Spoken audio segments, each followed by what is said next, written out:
One thing to get straight up front is that mobile homes are not really mobile. So the homeowner's security is inextricably tied to the owner of the land it sits on, the park owner. Linda Walshaw bought a brand new manufactured home in Mission View Mobile Home Park 4 years ago after she suffered a series of strokes and had to stop working.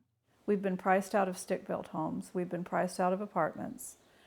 And the only option that was really available to us was manufactured homes. Walshaw paid a premium for the new house, $120,000 at the peak of the market. Because it was in a rent-controlled park, she knew she'd never be priced out. But last year, the Oceanside City Council passed an ordinance to phase out rent control in the parks. That means park owners could raise rents from a few $100s a month to $1,000 or more. Walshaw says her home lost value like every other house in San Diego, but without rent control, the value has plummeted. Because if they can raise the rents without limit, then no other buyer is going to want this house. I've invested my life savings in this house. I've already lost a great deal of money since I moved into it, and this will take the rest. If I lose this home, I lose everything. So who would gain? The mobile home park owners, whose profits have been gradually eroded over the years by rent control imposed back in 1984 by the city of Oceanside. City Councilman Jerry Kern, who is running for mayor this year, thinks it's time to overturn rent control. He says no one will be forced from their homes because Prop E is actually vacancy decontrol, which means the rent can only change after a homeowner sells. The existing residents do not lose rent control. They get to keep rent control as long as they live in their coach. Only after they move does it go to market rate. Oceanside passed rent control originally to provide affordable housing for its seniors and veterans. But Kern says there's no way of knowing if low-income people are the ones buying mobile homes. Because there's no means testing for mobile homes.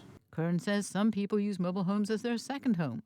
He argues the city has spent nearly $8 million administering the program. City staff reports suggest that number is closer to $4 million and is covered by fees paid to the city by the mobile home owners and the park owners. Kern says the city should not be supporting a program that interferes with the market and private property rights. We cannot have the city paying for a program that in essence is taking away property rights from the landowner and transferring them to somebody else. It's a tricky situation, balancing the rights of the landowners with the rights of the homeowner. Mobile home owners have rallied and put the issue on the ballot. Miramar Park resident Bob Ryan, a retired veteran, is fighting to save rent control. There are people in here that live on Social Security. That's all they live on. I mean, they get $900 a month that pays their rent, it gives them their food to live on, pays their utilities.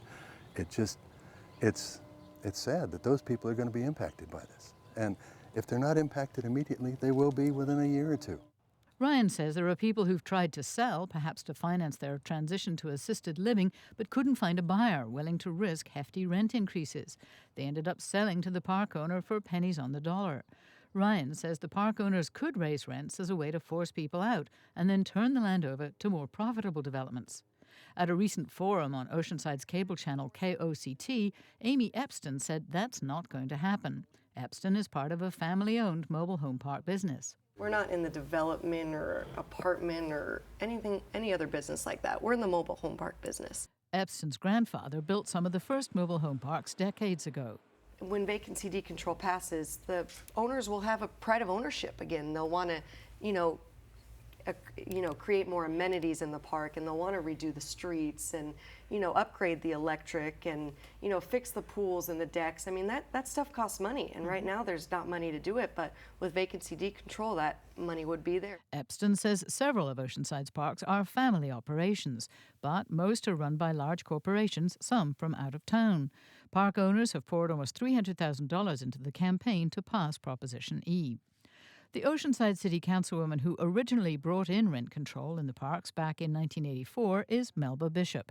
She says this initiative marks a significant shift in Oceanside's politics, but she says it's about more than politics.